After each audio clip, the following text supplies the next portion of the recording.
예수님과 함께 죽고 성령님과 함께 사는 것이 부활이라고 했습니다.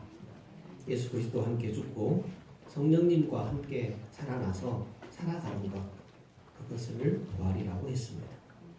재림 때, 예수님 재림 때 부활하는 것도 중요하지만 지금 부활의 삶을 살아가는 것은 더욱 중요합니다. 마귀는 우리를 방해합니다. 예수님의 산상수훈의 결론입니다. 예수님은 내가 진정한 그리스도인인지 이렇게 점검할 수 있다라는 겁니다. 그것이 마태복음 7장입니다. 15절에 이렇게 되어 있습니다. 마태복음 7장 15절입니다. 거짓 선지자들을 삼가라. 양의 옷을 입고 너희에게 나오나 속에는 노략질하는 일이라. 예수님은 영을 살리시고 사람을 살리시는 분이십니다. 거짓 선지자, 마귀는 살려내지 못합니다.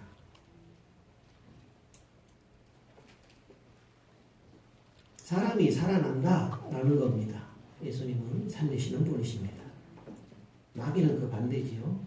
그래서 이렇게 이야기를 하고 있지요. 16절에 보면 그의 열매로 그들을 알지니 가시나무에서 포도를 또는 엉겅퀴에서 무화과를 따겠느냐. 이와 같이 좋은 나무마다 아름다운 열매를 맺고 못된 나무가 나쁜 열매를 맺나니 좋은 나무가 나쁜 열매를 맺을 수 없고 못된 나무가 아름다운 열매를 맺을 수 없느니라. 아름다운 열매를 맺지 아니하는 나무마다 찍혀 불에 던지우느니라 했습니다. 예수 나무라 할 때에 아름다운 열매를 맺히는 나무입니다. 예수 나무는 예수 열매를 맺게 합니다. 20절에 보면 그러므로 그의 열매로 그들을 알리라. 예수 열매 맺느냐 안 맺느냐로 예수 나무인가 아닌가를 알 수 있다라는 겁니다. 21절에 나더러 주여 주여 하는 자마다 천국에 다 들어갈 것이 아니요 다만 하늘에 계신 내 아버지의 뜻대로 행하는 자라야 들어가리라 했습니다. 연결되는 말씀입니다. 예수 나무와 예수 열매와 연결되는 말씀입니다. 예수 열매를 맺을 때에 예수 나무에 붙어 있다는 확신을 갖게 된다는 말씀입니다. 22절에 그날에 많은 사람이 나더러 이르되 주여 주여 우리가 주의 이름으로 선지자 노릇하며 주의 이름으로 귀신을 쫓아내며 주의 이름으로 많은 권능을 행치 아니하였나이까 한다 그랬습니다. 예수 열매 아니다라는 겁니다. 주여 주여 해도 열매가 다르면 예수 나무에 붙어있지 않다라는 겁니다. 23절에 그때 내가 저에게 밝히 말하되 내가 너희를 도무지 알지 못하니 불법을 행하는 자가 내게서 떠나가라 하리라 했습니다. 예수 열매가 아니면 불법이다라는 겁니다.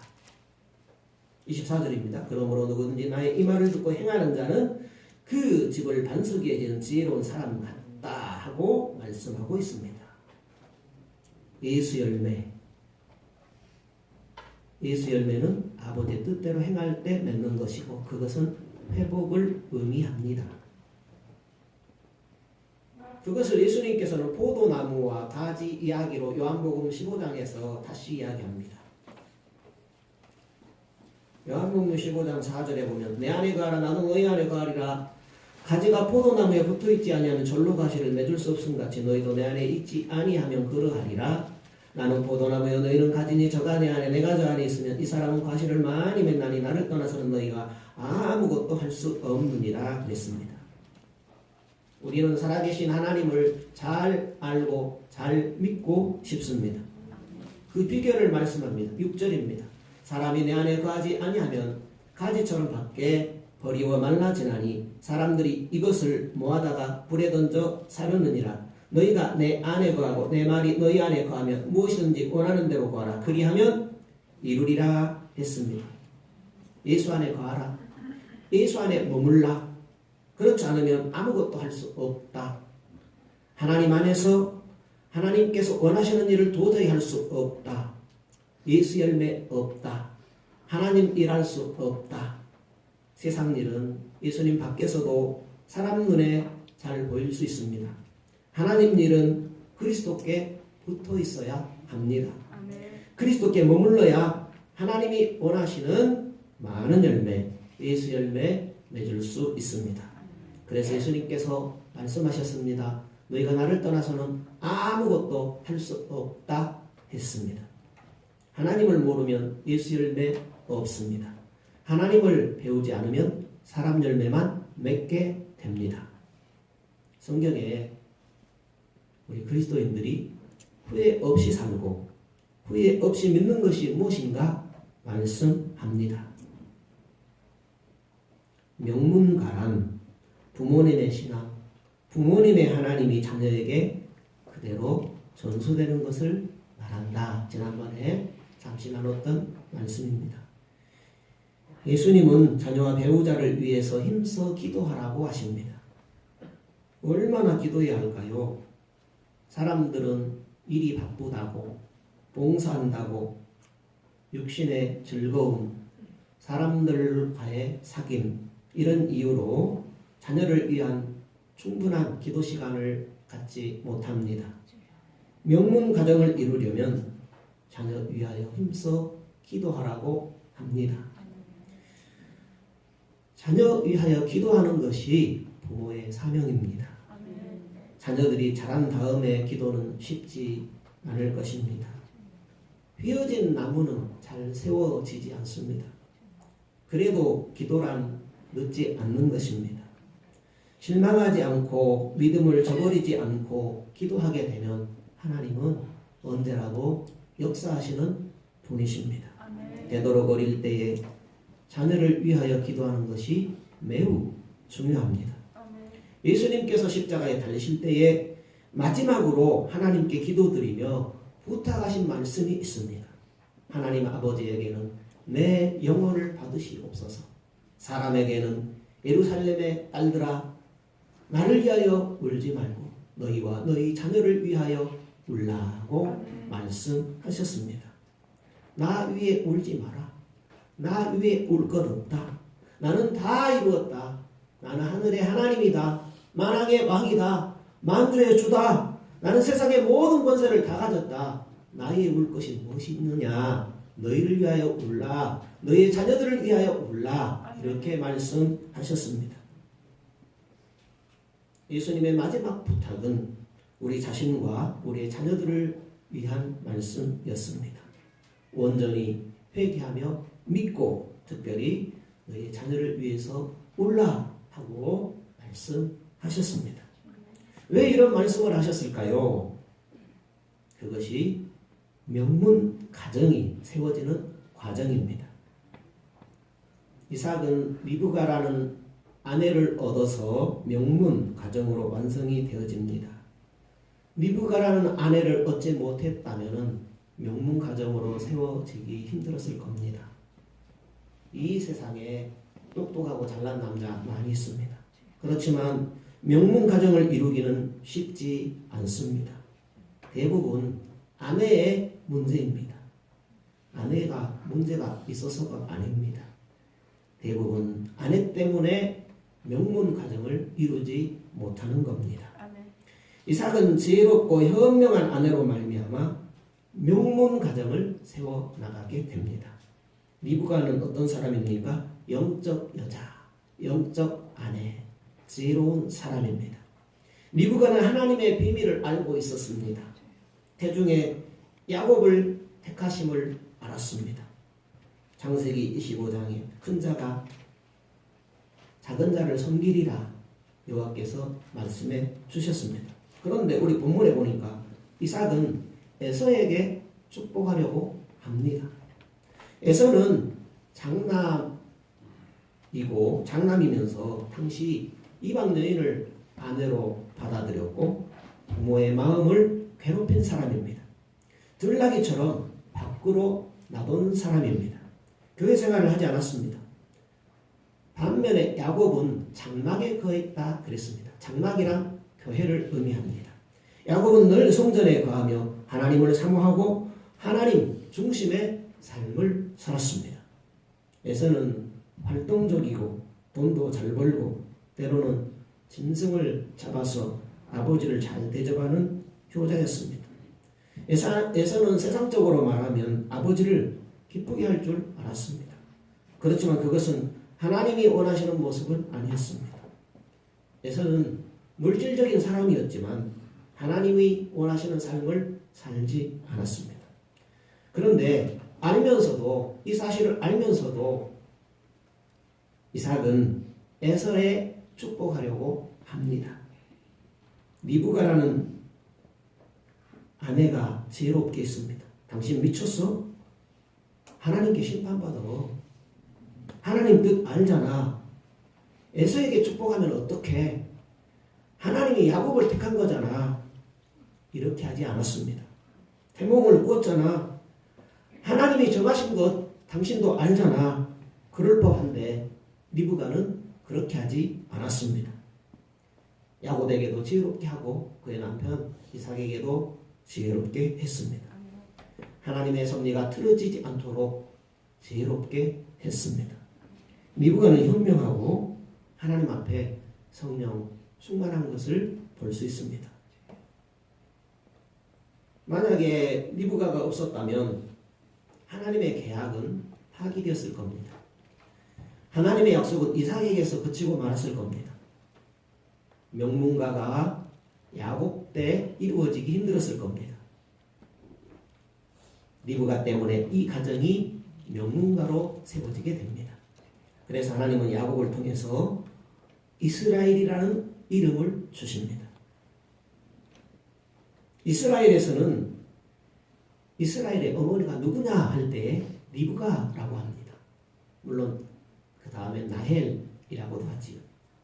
믿음의 조상을 아브라함이라고 할 때에 믿음의 어머니, 이스라엘의 어머니 누구냐 할 때 리브가라고 하는 겁니다. 왜 이스라엘의 어머니를 리브가라고 하냐면 야곱의 어머니가 리브가이기 때문입니다. 야곱의 이름을 이스라엘로 바꿔줬기 때문입니다. 그래서 믿음의 조상이 아브라함이 된 것처럼 리브가는 이스라엘의 어머니, 이스라엘 민족의 어머니가 되게 된 겁니다. 이 리브가 같은 여인을 어떻게 얻었습니까? 그것은 아브라함의 기도 때문이었습니다. 이삭을 말씀으로 훈련도 잘 시켰지만은 하나님 앞에 놓고 얼마나 기도했는지 모릅니다. 그것은 성경을 보아 알 수 있습니다. 이삭 역시 그의 아들 야곱을 위해서 열심히 기도했을 겁니다. 이 세상에서 가장 큰 농사를 자식 농사라고 합니다. 옛날 시골에 보면 돈 많고 부자여도 그 자식이 나이 들 때까지 자식 뒷바라지만 하는 부모가 있습니다. 저 집 자식 농사 망쳤어. 그럴 때 그 집안의 최대 욕이고 수치가 되는 겁니다. 반면에 가난할지라도 저 집은 자식 농사 잘 지었어. 그러면 그것이 최대의 보람이고 칭찬입니다. 그래서 최고의 농사는 자식 농사다 할 수 있습니다. 그런데 이 자식 농사라는 것이 돈으로 되는 것이 아닙니다. 욕심으로 되는 것이 아닙니다. 무엇을 해주어야 그 자식이 잘 되는 것이 아닙니다. 의정부에서 목회하신 목사님 이야기입니다. 개척교회를 하다 보니까 아이를 키우기가 힘들었습니다. 딸 아이인데 그래서 목사님께서 이 딸을 위해서 많이 기도했습니다. 어느 날 가족이 함께 미국을 갈 기회가 있어서 다녀오는 길이었습니다. 옆에 미국 사람이 앉았던 겁니다. 말을 건네기를 딸이 참 너무나 귀엽고 예쁜데 제가 자녀로 입양하면 어떻겠느냐 이런 의향을 건네온 겁니다. 제가 이 딸을 잘 키워서 한국으로 다시 돌려보내겠습니다. 이런 말을 하는 겁니다. 미국은 건국 이념이 청교도 신앙입니다. 그러니까 믿지 않는 분들도 그 밑바탕에 그 사회에 흐르는 그 통념이 있잖아요. 청교도 정신이 온 국민에게 퍼져 있습니다. 지금 시대가 좀 달라졌지만 지금도 그 정신은 변함이 없지요. 청교도 정신이 뭔가 하면 물질도 하나님의 것, 자녀도 하나님의 것, 내 내 생명도 하나님의 것 이렇게 간단히 이해할 수 있습니다. 그러니까 따님을 보니까 너무너무 아름답고 귀하고 내가 양자로 삼고 싶은 마음이 있습니다. 그리고 그 사람이 자신을 소개하기를 저는 그리스도인인데 성령 충만하게 예수 믿으려고 애쓰는 사람입니다 하면서 그때 딸이 중학교 1학년인데 저에게 양녀로 보내주신다면 대학교까지 잘 공부시켜서 보내드리겠습니다. 이런 이야기를 하는 겁니다. 그래서 이 목사님께서 그 미국인에 대해서 잘 점검을 한 후에 그 사람을 믿고 양녀로 보내게 됩니다. 그 딸이 미국에서 얼마나 잘 자랐는지 대학교까지 이렇게 그 양부로 통해서 공부를 하고 지금은 부모님 곁에서 잘 도우며 잘 산다고 합니다. 하나님이 간섭하시면 이런 일이 일어나게 됩니다. 내 마음대로, 내 힘대로, 내 능력으로 하는 것 같이 어리석은 일이 없습니다. 대부분 자기 힘과 능력으로 자식들을 키워보려고 애를 씁니다. 성경은 가장 중요한 것이 자녀의 눈물을 흘리라. 복 주시기 위함입니다. 너희 자녀를 위해서 울라. 예수님의 유언적인 우리 그리스도인들을 향한 말씀입니다.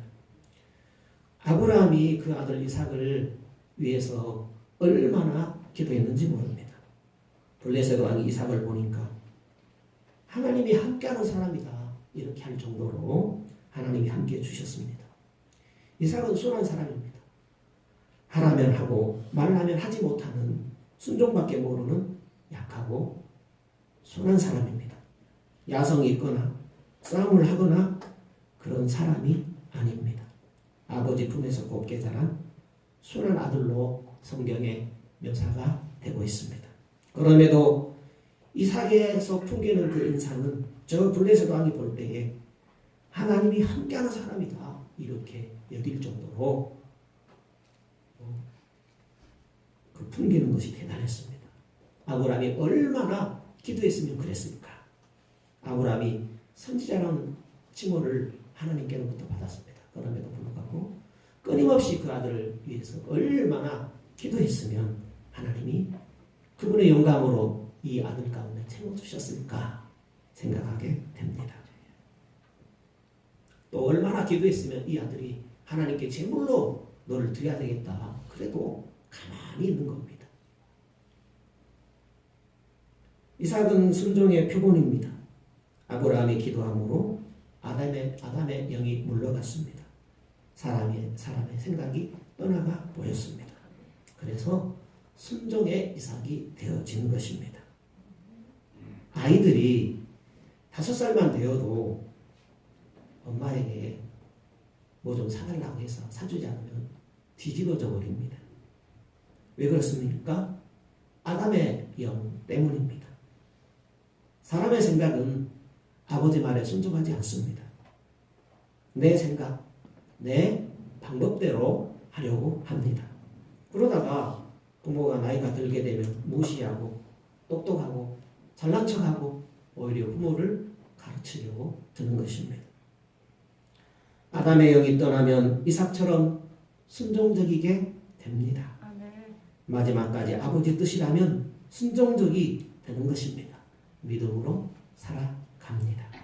더러운 영이 떠나면 이삭처럼 순종하게 됩니다. 믿음으로 살아가게 됩니다. 아버지가 이 여자하고 결혼해 아멘하는 아들이 많지 않습니다. 이삭은 아멘입니다. 내가 선택했으니까 이 여자하고 결혼하거라 하니 아멘이 이삭이었습니다. 이삭의 순종은 이삭에게 있지 않았습니다. 이삭의 순종은 아브라함에게 있었습니다. 아브라함의 기도와 영성에 이삭이 있었습니다. 이삭의 순종의 비결은 아브라함의 기도 영성에 있었습니다. 이삭 안에 어두움이 떠나갔습니다. 아담의 영이 사라졌습니다. 그래서 하나님 앞에 모리아산에 제물로 드려져도 순종하게 된 것입니다. 예수님께서 우리에게 마지막으로 부탁하신 유언의 말씀이 바로 이것입니다. 예루살렘의 딸들아 나를 위하여 울지 말고 너희와 너희 자녀를 위해서 울라 라고 했습니다. 이 말씀이 예수님께서 십자가 상에서 마지막으로 유언하신 말씀입니다. 우리가 얼마나 자녀 위해서 시간 들여 기도하고 있습니까? 목사님 딸인데 초등학교 4학년인데 한글을 잘 몰라요. 단어는 읽을 수 있는데 문장을 도저히 이해를 못하는 겁니다. 보기 안타까웠던 그 아버지 목사님이 시편과 잠언을 하루 4시간씩 6학년 될 때까지 같이 읽어요. 하루 4시간씩 3시간 4시간씩 읽어요. 그래서 겨우 중학교에 입학하게 됩니다. 그런데 3년이 지난 후에 고등학교 입학할 때는 수석으로 고등학교를 입학하게 됩니다. 우리의 뇌는 어른이 되어도 변한다고 합니다. 80세가 넘어도 우리의 뇌가 변한대요. 사진을 촬영하면 그게 나오는데 생각이 달라졌을 때 뇌가 변한 모습이 찍힌다고 합니다. 생각을 새롭게 하게 되면 나이와 상관없이 변한다고 합니다.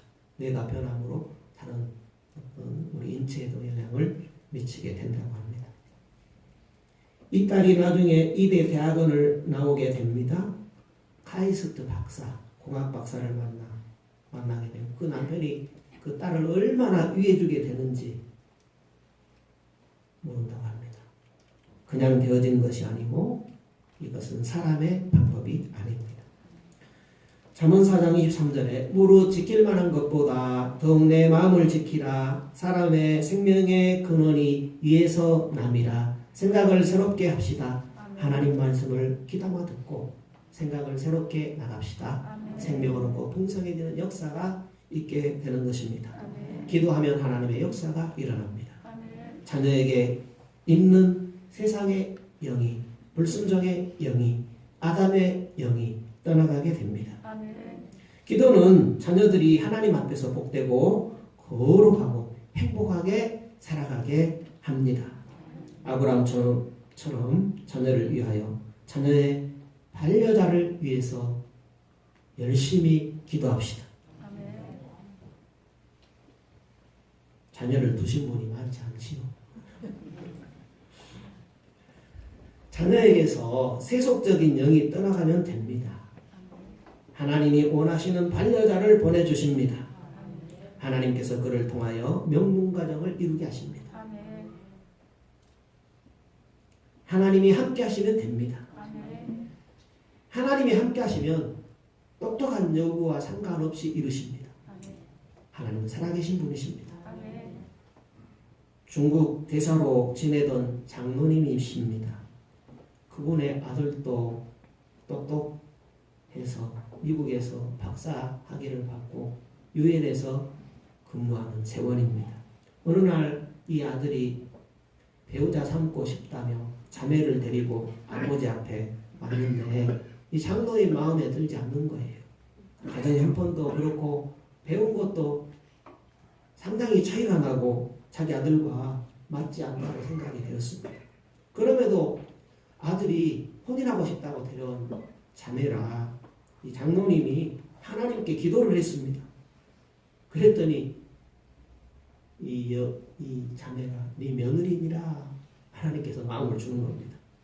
사람의 눈으로는 양에 차지 않았는데 하나님이 그 마음을 주셨습니다.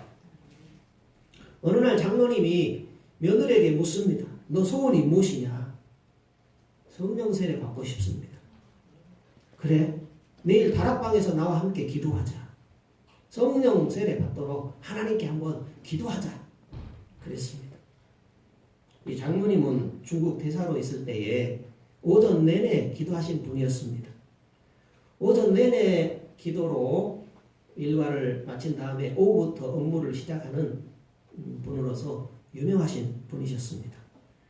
다음 날에 기도 복장을 하고 다락방에서 며느리와 함께 기도를 합니다. 하나님의 은혜가 얼마나 충만했던지 며느리가 성령 충만한 은혜를 받았습니다. 그런데 세월이 꽤 지났습니다.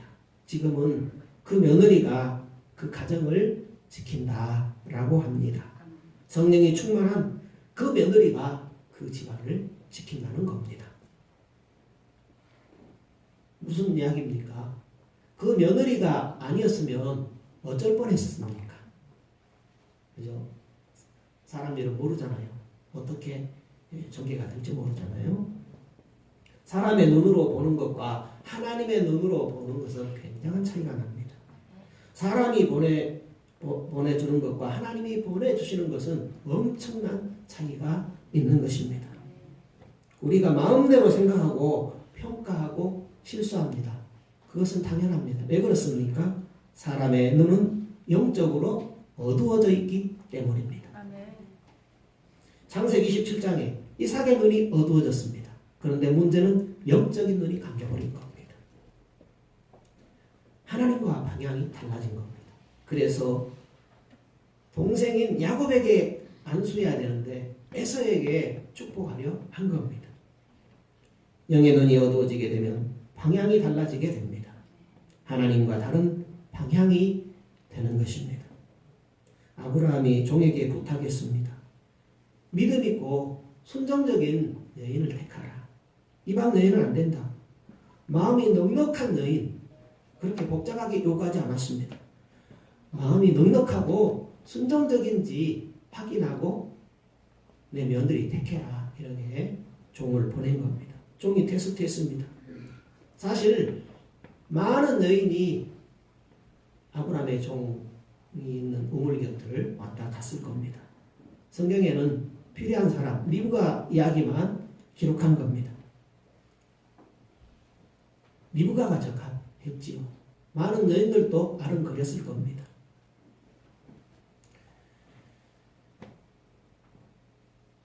그날 아브라함의 종이 우물 곁에 서서 여인들에게 우물을 청하게 되죠. 어떤 여인은 물 달라 하니까 물만 주고 횡 가버립니다. 어떤 여인은 힐끗 쳐다보고 갑니다. 어떤 여인은 기분 나빠합니다. 그런데 리브가라는 이 여인은 아주 겸손합니다. 종이 미리서 기도한 대로였습니다. 그의 주인 아브라함이 부탁한 대로 하나님께 이런 여인을 만나게 해달라고 기도를 드렸지요. 나에게 또 물 주지만 내가 함께 데려온 이 낙타에게도 물을 주는 여인이면 그 여인을 하나님께서 보내신 줄로 알겠습니다. 그렇게 기도한 대로 그 사람이 리브가였습니다. 마음이 넉넉한 여인, 열방을 품을 수 있는 여인, 이스라엘의 어머니가 될 수 있는 넓은 마음을 가진 사람을 찾았는데 리브가가 바로 그 사람이었습니다. 마음이 넉넉하여 사람을 이해하며 살아가면 좋겠습니다. 감정이 쉽게 상할 때가 있지요. 흥분도 잘하고 마음이 요동하면 후회가 됩니다. 만약 리브가의 속이 좁았다면 믿음의 조상되는 시아버지에게 걸림돌이 되었을 겁니다. 되어들기도 했을 겁니다.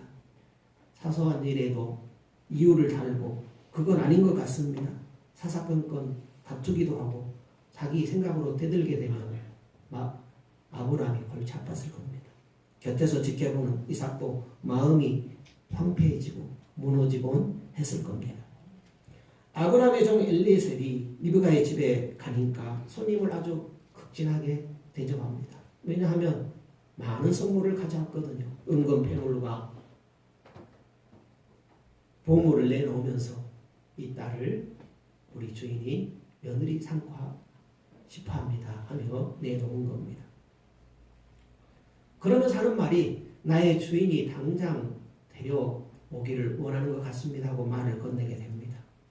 그러니까 아니 송별이 할 시간도 없이 바로 데려가면 어떡합니까? 한 열흘 동안 가족과 송별이 할 시간을 줘야 하지 않겠습니까? 하고 리브가의 어머니가 그런 말을 하게 됩니다.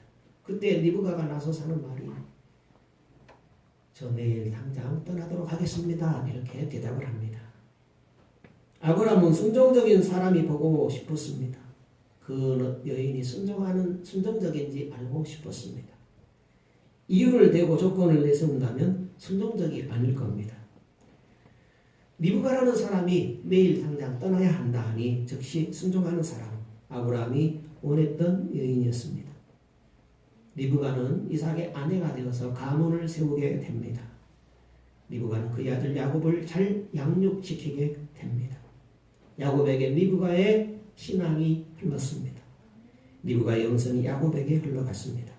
그래서 히브리인들은, 이스라엘 백성들은 훗날에 이스라엘에서는 어머니가 유대인이고 아버지가 이방인이면 그 자녀를 유대인으로 인정해줬어요. 그런데 어머니가 이방인이고 아버지가 유대인이면 유대인으로 그 자녀를 인정해주지 않은 겁니다. 그토록 모계 사회가 강한 이유가 있었던 겁니다. 리브가의 영향이 큰 것입니다. 어머니의 역할, 그 어머니의 신앙이 얼마나 위대하게 존수되는가를 성경은 보여주고 있습니다. 리브가는 겉으로는 굉장히 아름답고 부드러웠습니다. 그렇지만 그의 내면은 아주 넓었고 순종하는 순종적인 단호함이 있었습니다. 리브가는 하나님의 일에 있어서 타협함이 없는 사람입니다. 결단력이 있는 여자였습니다. 이런 여인은 성령 받은 사람이기에 가능한 것입니다. 그가 기도하는 사람이었기에 가능했던 것입니다. 성령 받지 않으면 큰 마음을 가지기가 쉽지 않습니다. 아무리 사람의 마음이 넓다 할지라도 하나님의 마음을 품지 않으면 큰 마음이 될 수가 없습니다. 사람의 마음은 늘 주고받는 겁니다. Give and take. 내가 해준 만큼, 이런 마음이 사람의 마음이지요. 두 번 해줬으면 한 번은 받고 싶은 마음이 사람의 마음입니다. 10번 해주었다면 2번 정도는 받아야만 하는 것이 사람의 마음입니다. 리브가의 마음은 하나님의 마음이었다라는 것을 알 수 있습니다. 그것은 리브가가 성령을 받았기 때문입니다.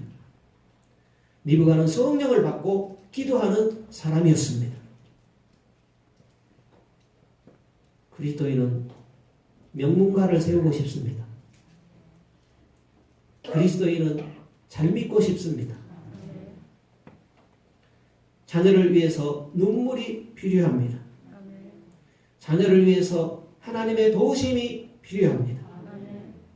자녀에 대한 잔소리는 분쟁이 일어나고 싸움이 일어나고 자녀에게 상처를 주게 됩니다. 자녀들은 잔소리로 결코 변화될 수 없습니다.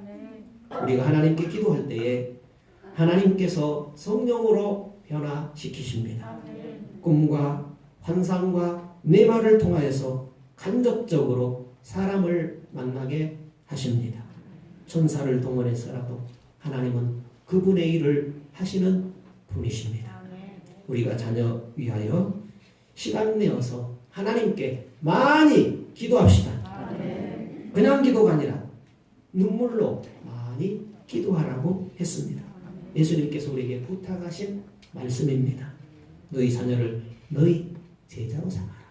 예수님 제자가 되도록 해라. 그 말씀으로 명문가가 세워지게 되는 것입니다.